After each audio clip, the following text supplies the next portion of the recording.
She walked into that room, and every conversation stopped. Not because she was beautiful, not because she was important, but because she didn't belong, and everyone knew it. A size 22 woman, in a green dress, standing in a doorway full of crystal and candlelight, and people who looked like they'd been built in a factory. They looked at her arms, they looked at her hips, they looked at each other. A woman at the end of the table pressed her lips together so hard her jaw shook, trying not to laugh. Nobody said a word. They didn't have to. The silence said everything. She was the joke, sent there by someone who wanted to see what happens when a woman like her steps into a world like this. And she could feel it. Every stare, every whisper held behind teeth, every pair of eyes measuring her body and finding it wrong. She wanted to turn around. She wanted to disappear. But then, the man at the head of the table stood up, and what he did next, nobody in that room was prepared. For this is Margot's story. They sent her, as a joke, because of her weight. The Mafia boss's response. Silence the room. The girl in the lavender dress stood at the edge of the sidewalk, with her hands clasped so tightly her knuckles had gone white. She was 9 years old in her memory, standing outside the birthday party she had been invited to only because her mother had asked the other mother directly. Inside, through the bay window, she could see the other girls laughing at something. One of them held up a balloon animal shaped like a pig and pointed toward the front door. The birthday girl covered her mouth and doubled over with laughter.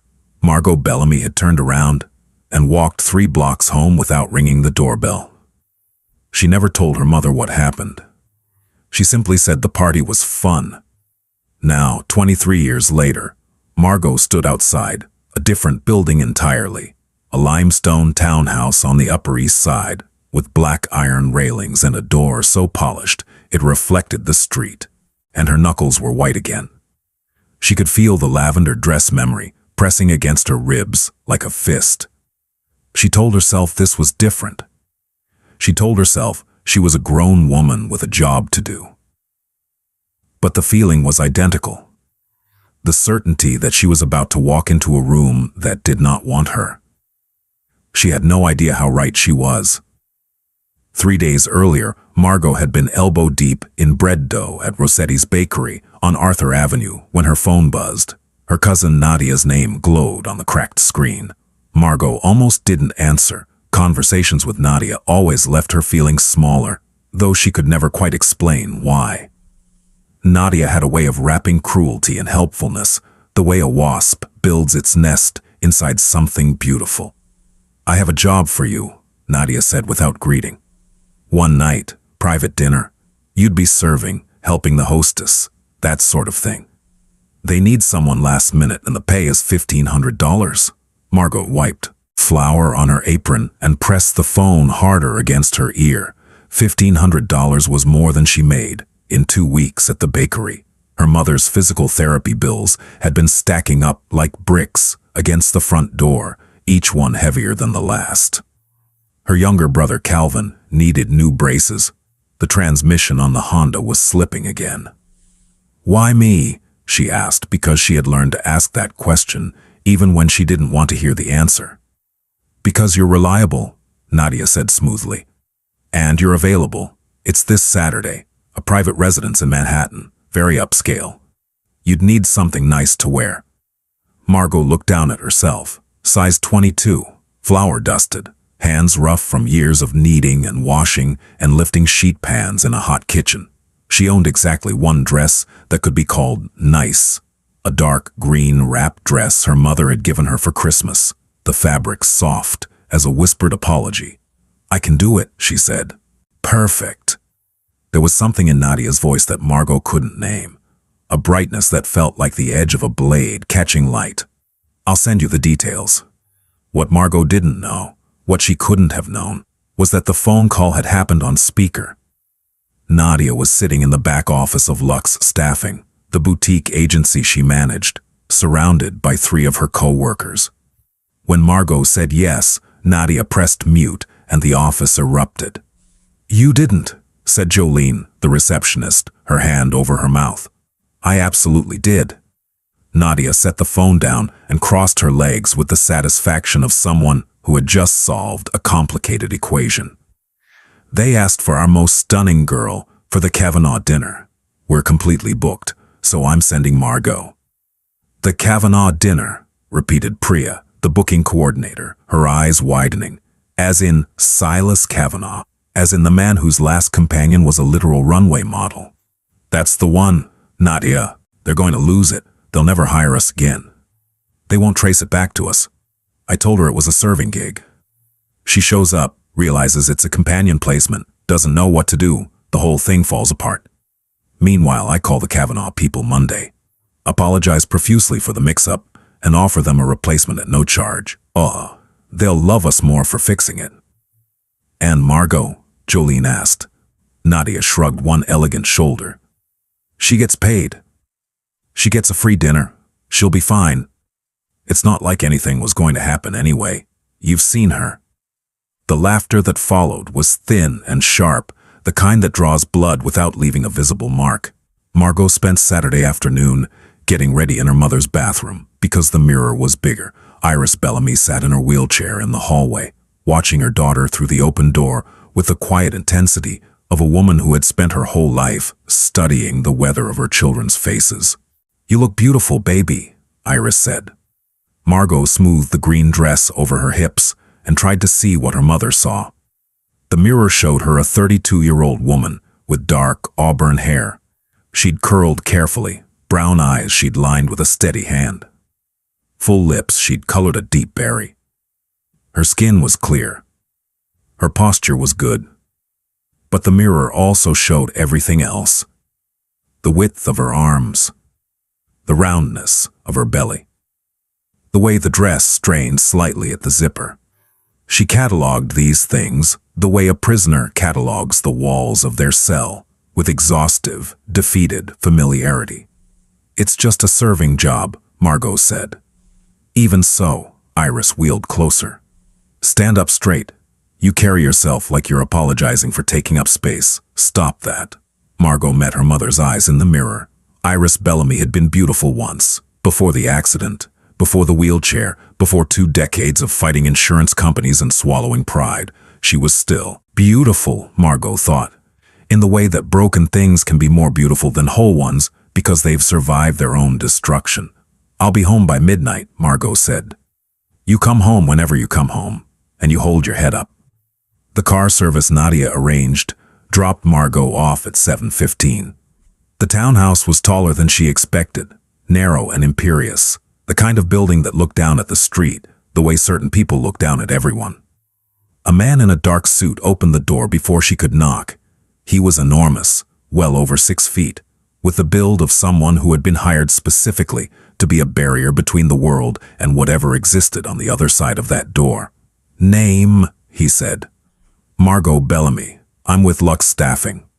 He checked a tablet, and something shifted in his expression. Not surprise exactly, more like the flicker of a card player who'd been dealt an unexpected hand. He recovered quickly, his face returning to professional neutrality, and stepped aside.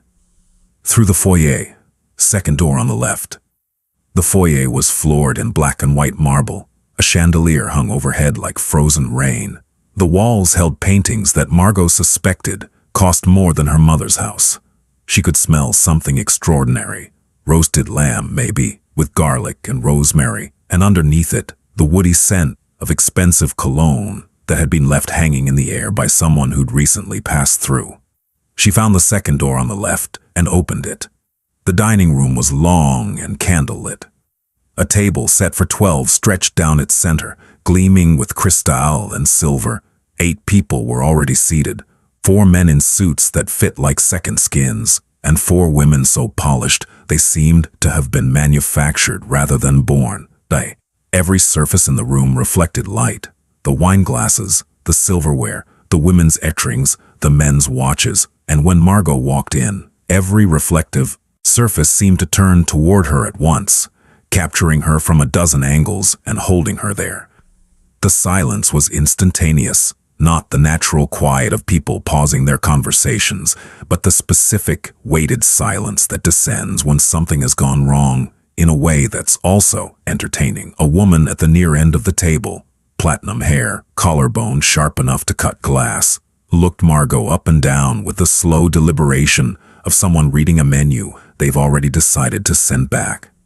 The man beside her leaned in and whispered something. The woman pressed her lips together and looked away, the corners of her mouth trembling with the effort of not laughing.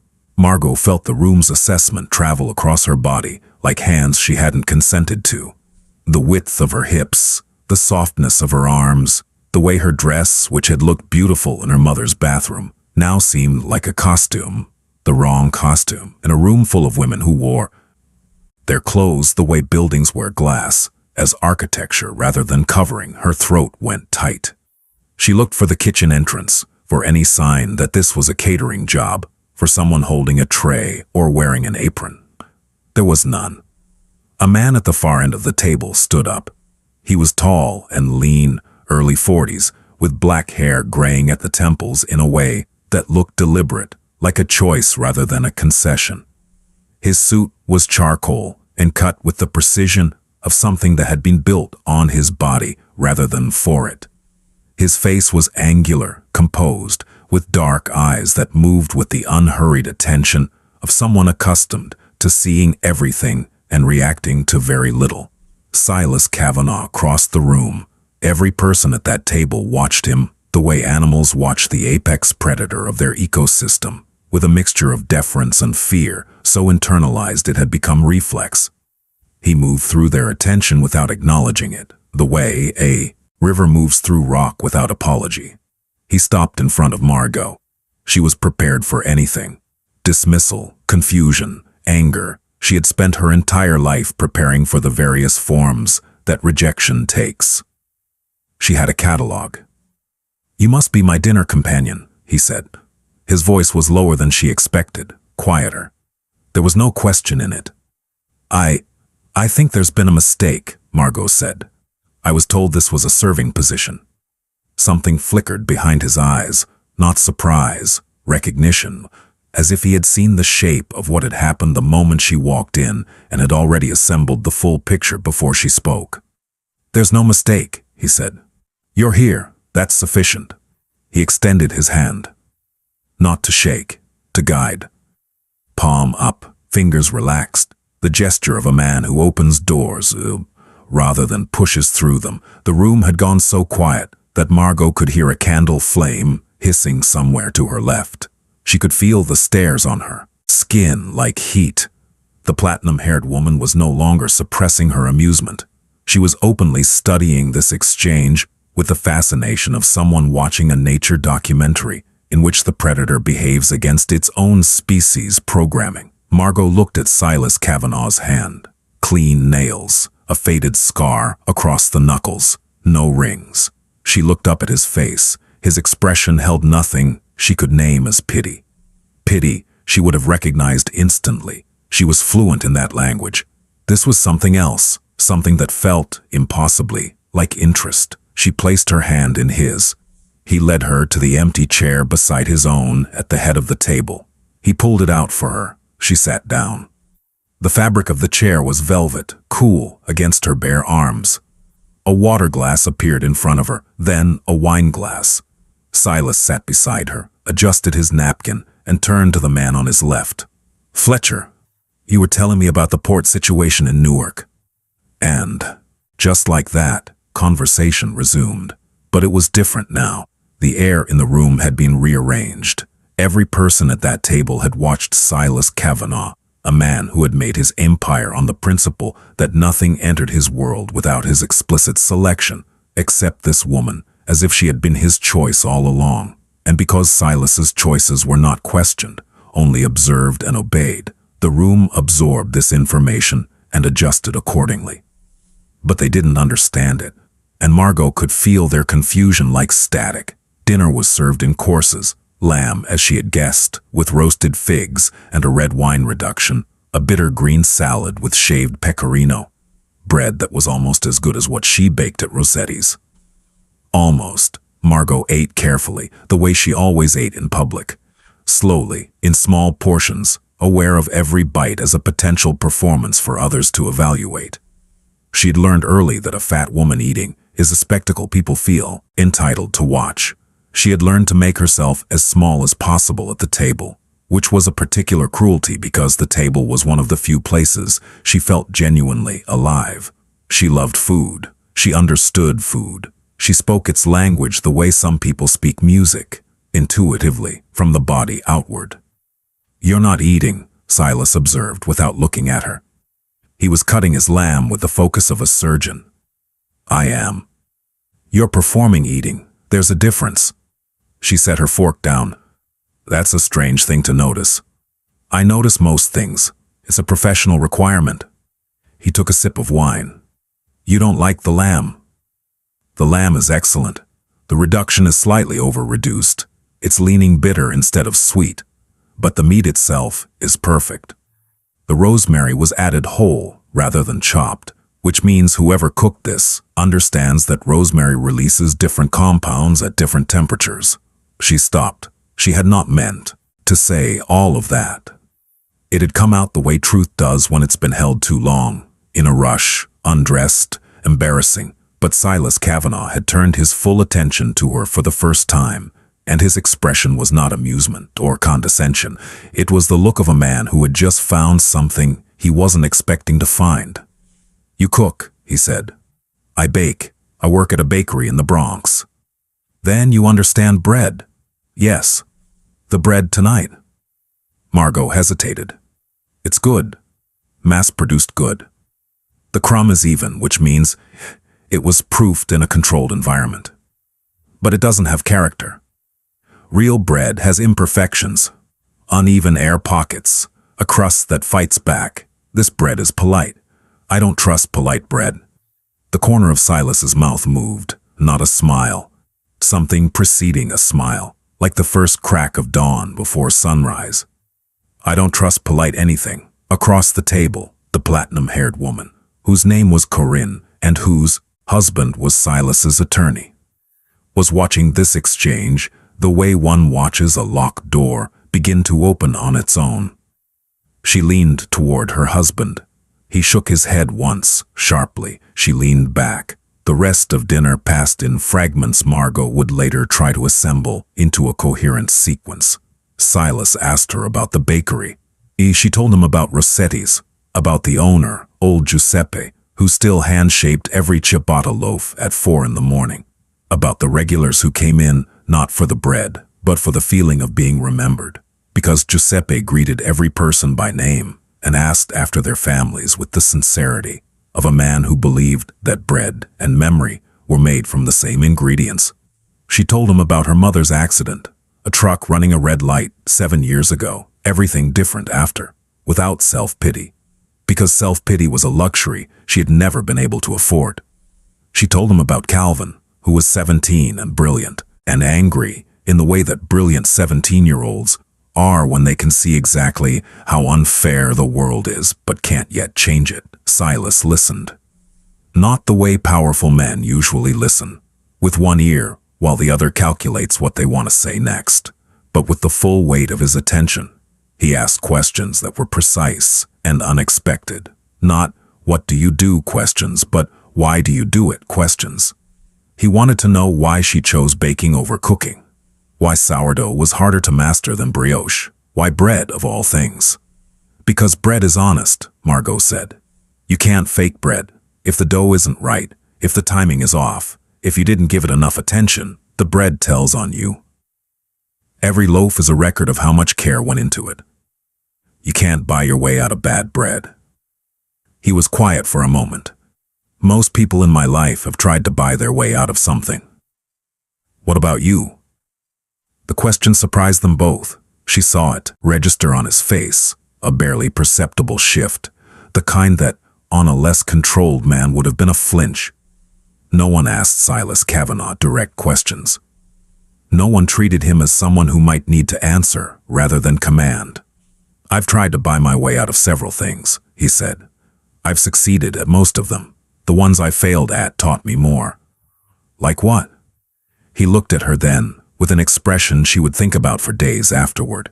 It was the look of a man standing at the edge of something, a confession, a cliff, a door he usually kept locked, and deciding whether to step forward. "Loneliness," he said. "You can't buy your way out of loneliness. Believe me, I've tried." The dessert course came and went. Coffee was served. The other guests began to leave in pairs, each one passing Silas to pay their respects. A handshake, a murmured word, the kind of deference that sits halfway between affection and fear. Several of them looked at Margot as they passed.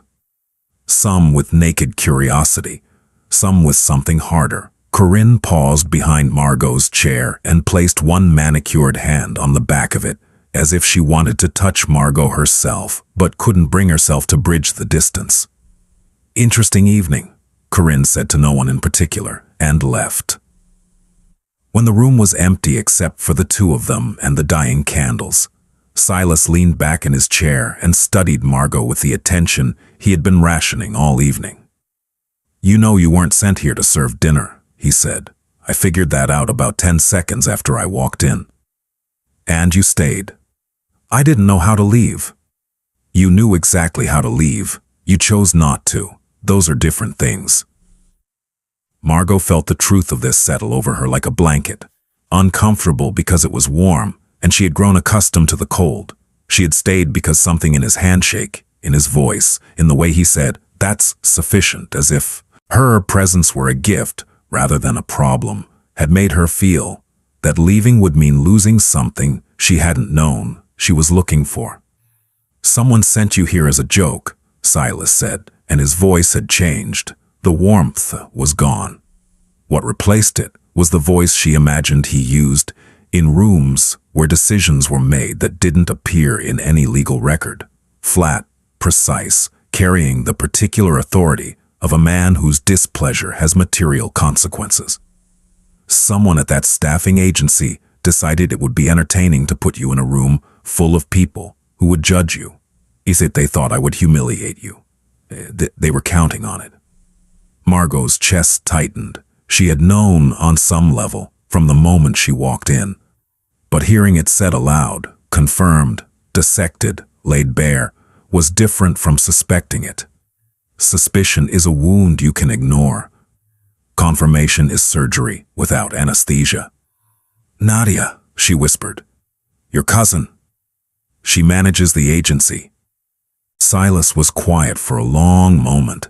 The candlelight moved across his face, turning his features into something almost sculptural. The sharp jaw, the dark hollows beneath his cheekbones, the scar on his hand that she now noticed extended further than she'd first seen, disappearing beneath his cuff. "I grew up in Bensonhurst," he said. "My mother cleaned offices. My father drove a truck until his back gave out, and then he drove nothing. We lived above a dry cleaner. The building smelled like chemicals and other people's clothes. I was short for my age, didn't hit my growth until 16. Every day walking to school was an exercise in survival. You learn things when you're the smallest person in a dangerous room. You learn to see what other people miss. You learn to identify who is pretending and who is real." He paused. "You're real. You don't know me. I know that you walked into a room that was designed to break you, and you sat down and talked about bread. That tells me that's everything I need to know about who you are." The car that took Margot home was black and silent and smelled like leather. She sat in the back seat and cried, not the loud, theatrical crying of someone performing grief, but the quiet, chest-shaking crying of someone whose armor has been removed so gently they didn't realize it was gone until they felt the air on their skin. She did not expect to hear from Silas Kavanaugh again. Men like that did not call women like her. This was not pessimism. It was pattern recognition. 32 years of data, rigorously collected. He called the next morning. "I'd like to see you," he said without preamble. "Dinner, somewhere you choose." "Why?" "Because I spent the entire night thinking about polite bread, and I've decided I need to try the impolite kind." She laughed before she could stop herself. It was the first time in longer than she could remember that someone had made her laugh without her having to earn it first. she chose a small Dominican restaurant in Washington Heights that her mother loved. Low ceilings, loud music, tables so close together that your conversation became everyone's conversation. It was a test, though she wouldn't have called it that. She wanted to see how Silas Kavanaugh handled a room where his name meant nothing, where his suit was overdressed, where the food came on mismatched plates and the wine was whatever was open. He handled it the way water handles a new container, by filling it completely and without resistance. He took off his jacket and rolled his sleeves. He spoke Spanish to the owner, imperfect but earnest, with an accent that suggested he'd learned it from necessity rather than study. He ate the mofongo with his hands when the owner told him to, and he listened to the old man's story about leaving Santo Domingo in 1978 with $17 and a photograph of his mother, and Silas's eyes changed in a way that told Margot this story meant something to him that went beyond politeness. "You fit here," Margot said, surprised. "I fit in more places than people expect. That's deliberate." "Why?" "Because the moment people put you in a single category, they stop paying attention, and I never want anyone to stop paying attention to me. It's bad for business and worse for survival." Their second date happened 4 days later at a gallery opening in Chelsea that Silas had been obligated to attend. He called her the morning of and said, "I have to go to a thing tonight. It will be full of people who buy art they don't understand to impress people they don't like. I'd rather not suffer alone." She almost said no.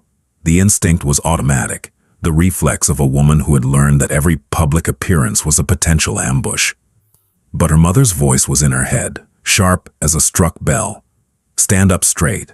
Stop apologizing for taking up space." "What should I wear?" she asked. "Whatever you want. The people at these events dress for each other. I'd prefer you dress for yourself." She wore a black blouse with wide sleeves and dark slacks, and the one pair of heels she owned that didn't make her feet ache. When Silas saw her outside the gallery, he looked at her for a long moment, not the up-and-down assessment she was bracing for, but something slower, more focused, as if he were reading a page he didn't want to rush through. "You look good," he said, simple, direct, no qualifiers. Inside the gallery, the art was enormous and abstract and priced in the mid-six figures. Margot moved through the rooms with the careful attention of someone who didn't know much about art, but knew a great deal about craft, about the hours that went into making something, the intention behind each choice. She stopped in front of a canvas that was mostly white, with a single, jagged line of red running diagonally across it. "What do you think?" Silas asked, standing beside her. "I think someone put a lot of effort into making this look effortless. And I think that line isn't random. It's too precise. Whoever made this knew exactly what they were doing and wanted us to think they didn't." A woman nearby, the gallery owner, it turned out, overheard and turned sharply. "That's actually exactly what the artist has said about this piece. Are you a collector?" "I'm a baker," Margot said. The woman blinked, recalibrated, and then smiled with genuine warmth. "Well, you have a better eye than half the collectors in this room." Later in the car, Silas said, "You see things clearly. Most people see what they've been told to see. You see what's actually there. That's what you said about yourself. Maybe that's why this works." Over the following weeks, he made space for her in his life, with the careful precision of a man rearranging a room to accommodate something valuable. He didn't ask her to change. He didn't suggest she dress differently or lose weight or inhabit herself in any way other than the way she already did. When they walked together, he matched her pace. When they sat together, he chose seats that didn't make her feel observed. She noticed these things, the small architectures of consideration that most people would have missed, and each one was a stone laid in a foundation she was terrified to trust. He took her to his mother's apartment in Bensonhurst on a Tuesday evening, 3 weeks after the dinner. Teresa Kavanaugh was 71, small and fierce, with Silas's dark eyes and a voice that could strip paint. She lived in the same apartment above the dry cleaner, though the building now belonged to Silas, and the dry cleaner had been replaced by a bookshop. "So you're the bread girl," Teresa said, standing in the doorway with her arms crossed. Margot looked at Silas, who was standing behind her with an expression she had never seen on him before. Something young and almost vulnerable, as if this small, fierce woman could undo him in ways that boardrooms and backrooms never could. "I'm Margot," she said. "He talks about you like you invented flour. Come in. I made coffee. It's terrible. The machine is broken and he keeps buying me new ones I can't figure out."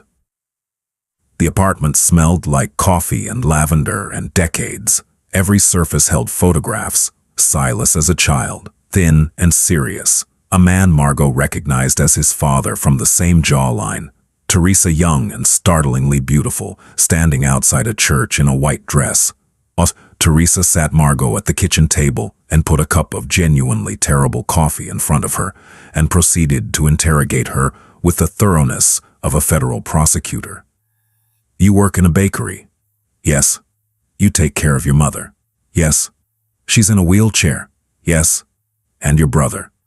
"Calvin. He's 17. "And you went to that dinner thinking it was a job?" Margot looked at her hands. "Yes." "And they sent you there to be laughed at?" "Yes." Teresa reached across the table and took Margot's hand. Her grip was astonishing. The grip of a woman who had wrung out mops and scrubbed floors and held a family together through decades of difficulty with nothing but her own 2 hands.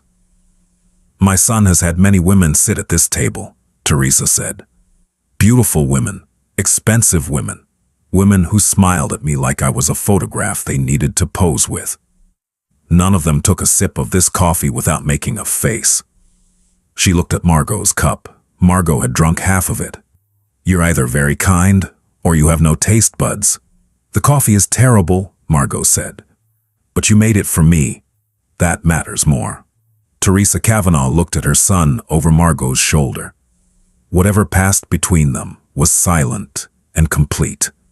Silas nodded once. "Stay for dinner," Teresa said. It wasn't a question. That night, driving back to the Bronx, Silas was quiet for a long time. The city moved past the windows, bridges and lights, and the particular darkness of water at night. "My mother has never asked anyone to stay for dinner," he said. "In 30 years of me bringing people to that apartment, she has never once asked anyone to stay." Margot felt something break open inside her, not painfully, the way things had broken before, but the way a seed breaks open. From the inside, because something inside it has grown too large to be contained. "I liked her," Margot said. "She terrifies most people. I grew up with Iris Bellamy. I'm immune to terrifying women." He laughed. It was a real laugh, unguarded, and it transformed his face into something she wanted to memorize. The way the angles softened, the way his eyes creased, the way he looked for just a moment, like the boy from Bensonhurst who had walked to school every day through a world that wanted to eat him alive and had somehow emerged whole. But the fear didn't go away. It lived inside Margot like a second skeleton, the framework of every rejection, every sideways glance, every bathroom mirror, every dress that didn't fit, every table she sat down at, wondering if the chair would hold, every man who had looked through her as if she were made of glass. The fear said, "This isn't real." The fear said, "He'll wake up." The fear said, "You're a novelty, a project, a story he tells himself about being different from the men everyone thinks he is." She was folding laundry in her mother's living room when the fear finally spoke out loud. "He's going to leave," she said, not to Iris, not to anyone, just to the room. Iris looked up from her crossword. "Who?" "Silas, eventually, when he realizes." "Realizes what?" Margot sat on the edge of the couch with a towel pressed against her chest like a shield. That I'm not what someone like him should be with. That people are looking at us. That his associates are wondering what he's doing. That there are women who match him, who fit. Iris set down her pen. "Come here." Margot didn't move. "Margot Renee Bellamy, come here." She went. She knelt beside the wheelchair, the way she'd done as a girl when she needed her mother's hands in her hair. Iris cupped her daughter's face. "You listen to me. You have spent your entire life making yourself smaller, for people who weren't worth your full size. You eat small, you dream small, you take up as little room as possible because someone, somewhere, told you that you didn't deserve the space you occupy. And that is a lie. It is the biggest lie anyone has ever told you, and you have believed it so long it feels like the truth. But it isn't. Mama, I'm not finished. That man didn't look at you and see a woman who needed fixing. He looked at you and saw what I've always seen, someone extraordinary who's been hiding. If he leaves, he leaves. You'll survive it the way you've survived everything, but don't you dare push him away, because you've decided, you know the ending before it's been written." Margot pressed her face against her mother's palm and breathed. The towel fell to the floor. Outside, a car alarm went off and stopped. The refrigerator hummed. These were the sounds of her life, small, domestic, unremarkable, and she held them like anchors. The confrontation with Nadia happened without Margot planning it. They ran into each other at a family christening in Queens. Margot in a navy dress, Nadia in white, the symbolism so obvious it would have been funny if it weren't nauseating. Nadia approached her with the confident stride of someone who has never been held accountable for anything. "I heard you've been seeing Kavanaugh," Nadia said, her voice carrying across the patio. "That's wild. I never would have guessed." "No," Margot said. "You wouldn't have, because you sent me there expecting him to send me away." Nadia's smile didn't waver, but her eyes changed. "I don't know what you're talking about. You told me it was a serving job. You put me in that room, knowing exactly what it was. You did it because you thought it would be funny. Because you thought a man like that would look at a woman like me, and—" She stopped. The words were jagged in her throat, and she refused to bleed in front of Nadia. "You know exactly what you did. Margot, you're being dramatic." "No. I'm being honest. For the first time in our entire lives, I'm being honest with you. And here's what's true, Nadia. You have spent years making me feel like I should be grateful for any attention at all. Like I should be thankful for crumbs. Like being invited to the party was enough, even when the party was a joke at my expense." She could feel the christening guests watching. She didn't care. "I'm done being grateful, and I'm done being the person you feel better standing next to." She walked away. Her hands were shaking, her heart was hammering, but her back was straight, and her head was up, and somewhere behind her she could hear the silence she'd left in her wake. The same silence that had filled the dining room on the Upper East Side, except this time, she was the one who had created it. Silas found out about the confrontation before Margot told him, when he had a way of knowing things, not through surveillance or control, but through the network of loyalty and information that surrounded him like an atmosphere. When she came to his apartment that evening, he was sitting in the kitchen with his sleeves rolled up, slicing tomatoes with the focus he brought to everything. "I heard you made a speech at a christening," he said. "It wasn't a speech, it was a reckoning. Those are usually the same thing." He set down the knife. "Are you all right?" "I think so. I think I've been not all right for a very long time, and today might be the first day I'm starting to be all right." He nodded. He didn't offer to fix it, or avenge it, or make calls. He simply wiped his hands, walked to where she stood, and put his arms around her. She stiffened, an involuntary response, the body's memory of all the times it had been touched carelessly or not at all.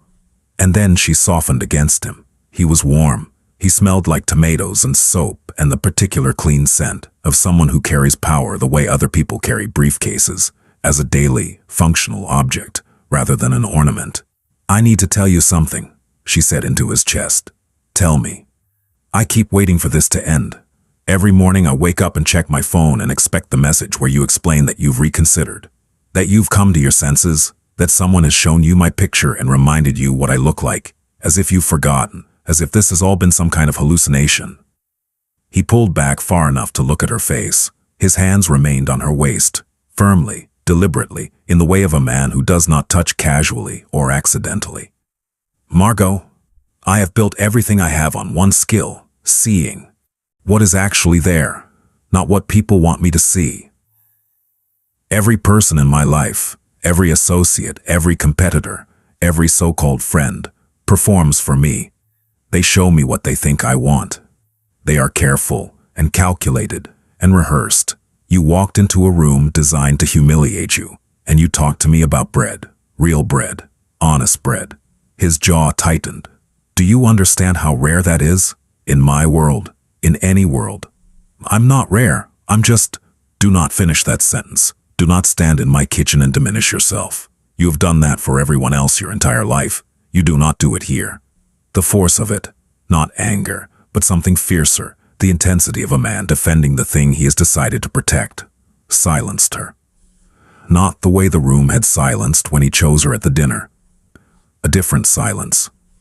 The silence of someone hearing, for the first time, a truth they have needed their whole life to hear. He kissed her. It was careful, almost deliberate, the way he did everything. Not tentative, not hesitant, but intentional. A choice made with full awareness of its weight. When he pulled back, his thumb traced her jawline, and she realized she was crying again. "Stop waiting for me to leave," he said. "I'm not going anywhere." The months that followed were not a fairy tale. Margot did not transform. She did not lose weight. She did not wake up one morning and see a different woman in the mirror. What changed was subtler and more significant. She began to see the woman in the mirror as someone worth looking at. Not because of what Silas saw in her, but because his vision had given her permission to see herself through something other than the lens of shame. She continued working at Rossetti's. Silas never asked her to stop. He came to the bakery on Saturday mornings and sat at the counter and drank espresso and watched her work with the attention of someone studying something they admire. Giuseppe called him Figlio and gave him day-old bread that Silas claimed was better than anything his private chef had ever made. "It has character," Silas said, holding up a misshapen ciabatta with the reverence most men reserve for expensive objects. "It has air pockets," Margot said. Same thing. There was a particular evening in late September that Margot would later identify as the night something fundamental shifted between them. Silas had invited her to his apartment, the real one, not the townhouse where the dinner had been held, which was a property he used exclusively for business. His actual home was a floor-through loft in Tribeca, spare and clean, with tall windows that looked out over the river. The furniture was minimal. The bookshelves were full. It was the home of a man who valued silence and space and who had earned the right to both. He cooked for her. This surprised her, not the cooking itself, but the competence of it.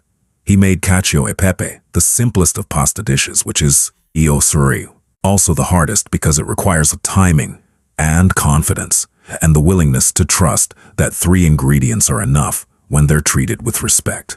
"My mother taught me," he said, twisting the pasta onto plates with practiced hands. "She said a man who can't feed himself is a man who depends on others for survival, and that's a man who can be controlled." Smart woman. Terrifying woman. There's overlap. They ate at his kitchen counter, sitting on stools, their knees almost touching. The pasta was perfect. Margot told him so, and then she told him why. The starch water emulsified correctly. The pepper was freshly cracked and toasted. The cheese melted rather than clumped. He listened to her technical breakdown the way some men listen to music, with evident pleasure. After dinner, they moved to the couch. The city glowed through the windows. Silas poured 2 glasses of something amber and strong and sat with the careful distance of a man who understood that proximity is a negotiation, not an assumption. "Can I ask you something?" Margot said. "You can ask me anything. Whether I answer is a different matter. Why aren't you married? You're 42. You're..." She gestured vaguely at his entire existence. "You could have anyone."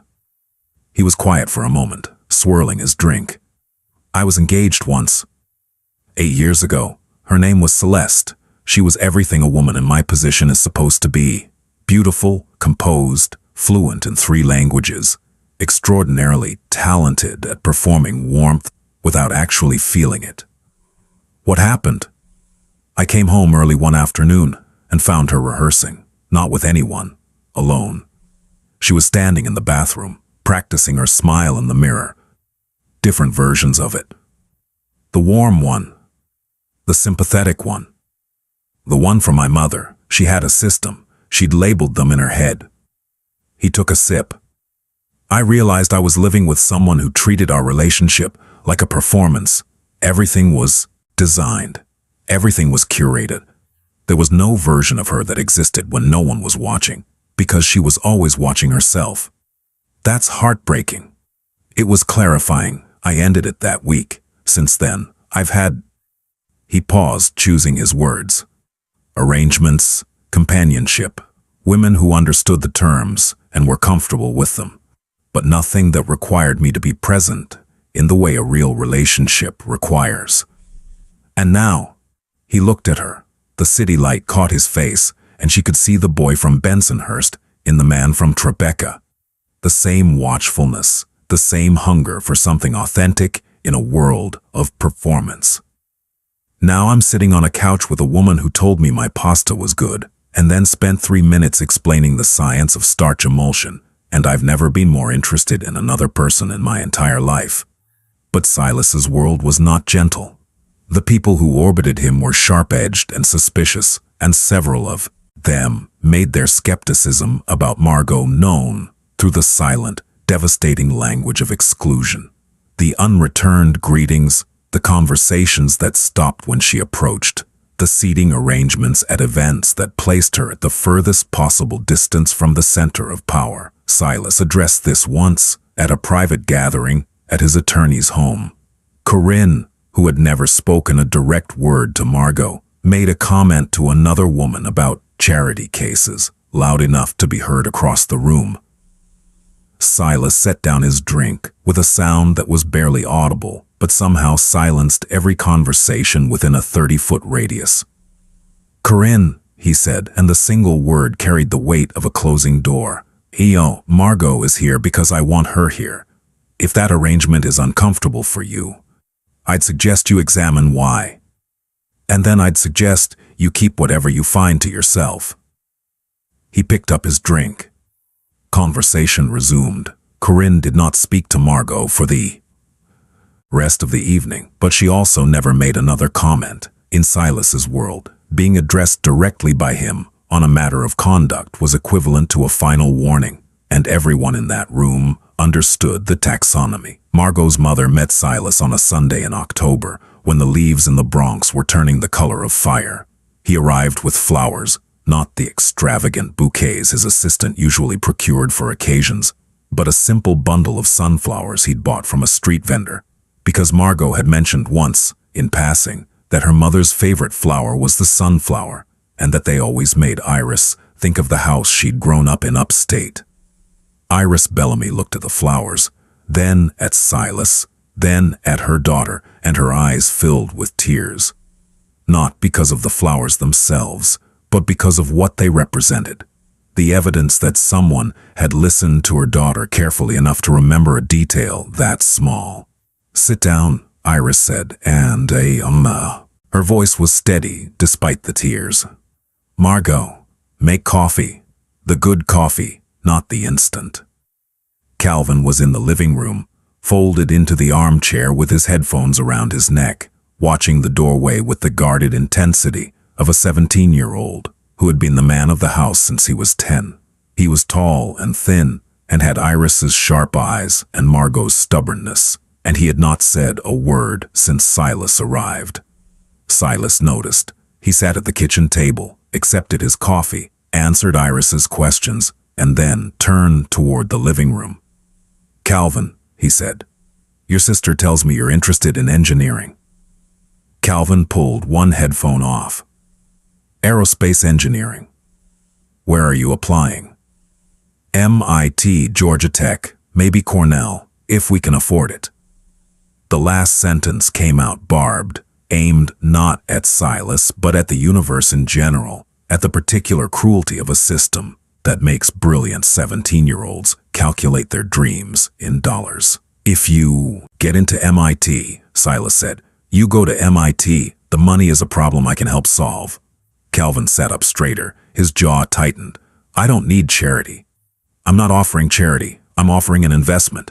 There's a difference. Charity asks for gratitude. An investment asks for returns. You go to MIT, you become an aerospace engineer, and someday you build something that matters. That's my return. Calvin stared at him for a long moment.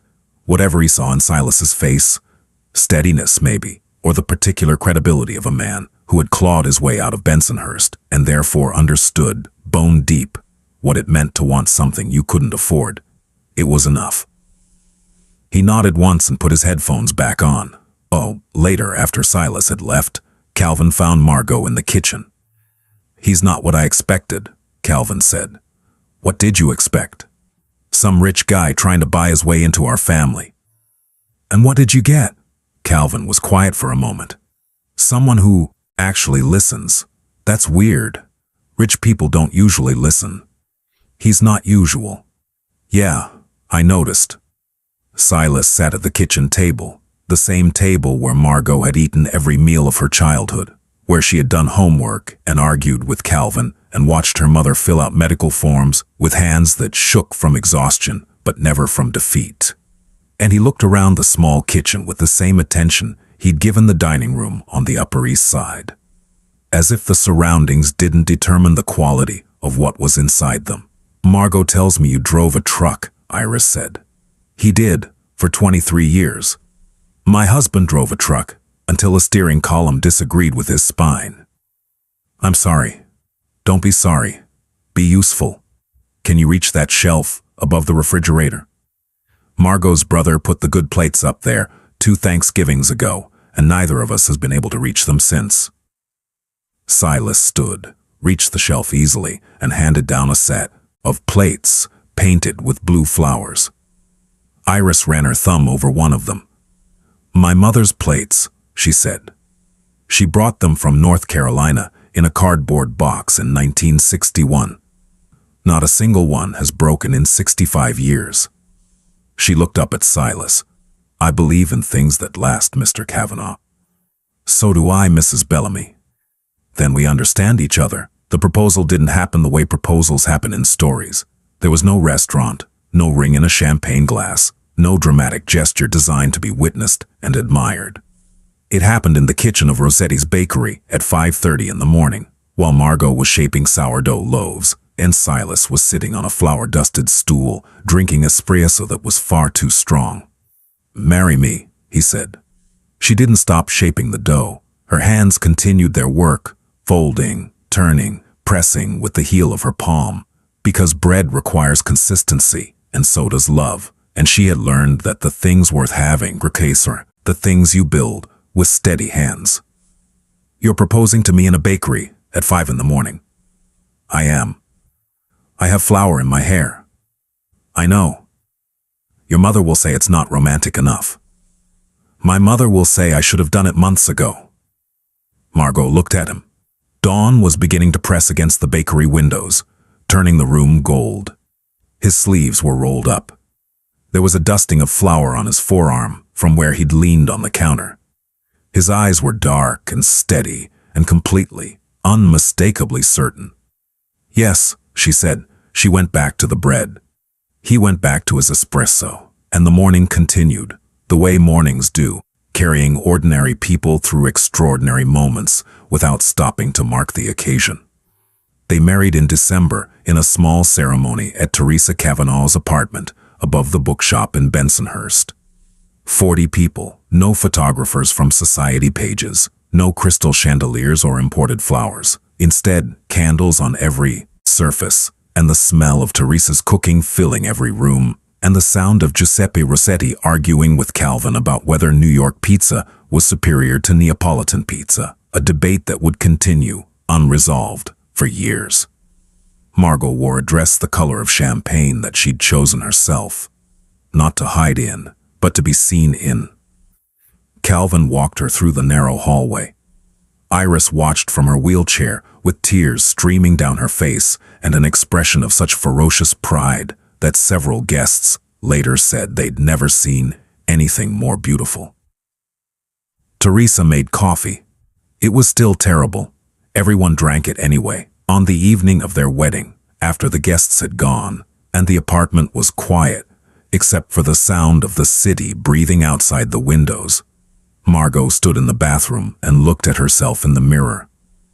She was still a size 22. Her hair was still curling out of its careful arrangement. Her mascara had smudged from crying during the vows. She looked objectively, like a woman who had been through an emotional day and was showing every minute of it on her face.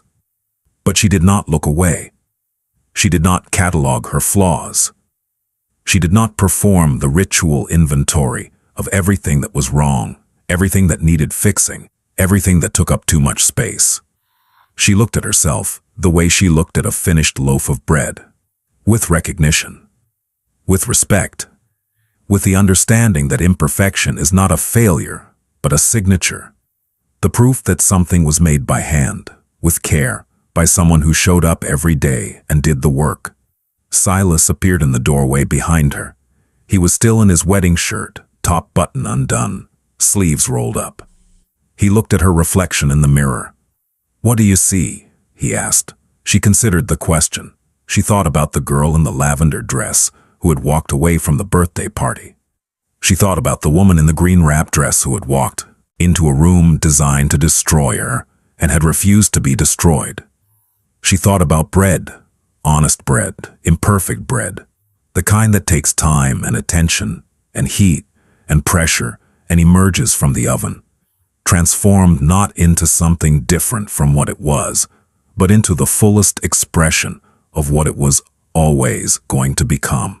"I see someone who's enough," she said. He kissed the side of her neck. "You've always been enough. The world just took its time catching up." Outside, the city moved and breathed and carried on. Somewhere in Washington Heights, the Dominican restaurant owner was closing up for the night, stacking chairs on tables and humming a song from a country he left 48 years ago. Somewhere in the Bronx, Iris Bellamy was looking at a photograph of her daughter's wedding on a phone screen Calvin was holding up for her, and she was smiling with the satisfaction of a woman who had planted a seed in hard ground and lived long enough to see it bloom. Somewhere on Arthur Avenue, Rossetti's bakery sat dark and quiet, the ovens cooling, the counters clean, the yeast dormant in its containers, waiting for morning, waiting for hands, waiting to become something that would nourish the people who needed it most. And in a bathroom in Bensonhurst, a woman who had spent her whole life being told she was too much, finally understood that she had always been exactly right. She turned off the bathroom light and walked into the bedroom where her husband was waiting, reading a book with his glasses on. An image so domestic, so ordinary, so profoundly different from the man the world saw that it made her chest ache with gratitude. "Come to bed," he said without looking up. Then he looked up. "Why are you smiling?" "Because I'm happy, and because I keep expecting the happiness to have a catch, and it doesn't. There's no catch."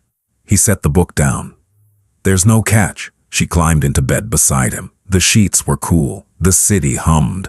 Outside, somewhere in the distance, a church bell struck midnight, the sound traveling across the rooftops of a borough that had sheltered them both, in different decades and different ways, and delivered them to this exact moment.